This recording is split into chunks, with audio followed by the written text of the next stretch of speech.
दोस्तों अस्सलामु अलैकुम। आज बरोज़ जुमा 31 मई 2024 सुबह के 9 बजे हैं। पेश है उर्दू अखबारात की झलकियाँ।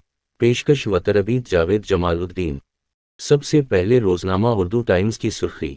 स्कूल के निसाब में मनु समर्ती शामिल नहीं। जम्मू में बसखाई में गिरी 22 अफराद हलाक।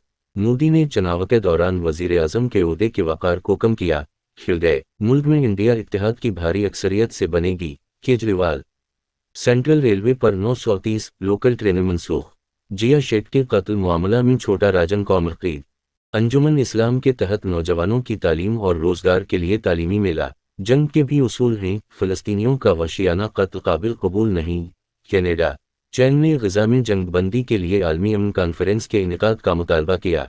इदारती सफ़हा। आजकल फ़ारूक अंसारी की तहरीर। आओ के कोई ख्वाब बने कल के वास्ते। मुसलमान और परेशान, ये कैसे मुमकिन है। रोज़नामा मुंबई उर्दू न्यूज़ की सुर्खी। सोनगर पूर केस, आज़म खान को 10 साल की सज़ा। मौलाना कलीम सिद्दीकी की यूपी जाने की अर्जी पर समाअत से सुप्रीम कोर्ट का इनकार। वज़ीर आला शंदे संजय रावत को कानूनी नोटिस। सी टरक रेलवे पर मुसाफिरों का बुरा हाल। गजा में इसराइल के बेरहमाना हमले जारी। दिल्ली में शदीद गर्मी। इदारती सफ़हा का खुसूसी मज़मून। इलेक्शन, इंतखाबी कमीशन और अवाम।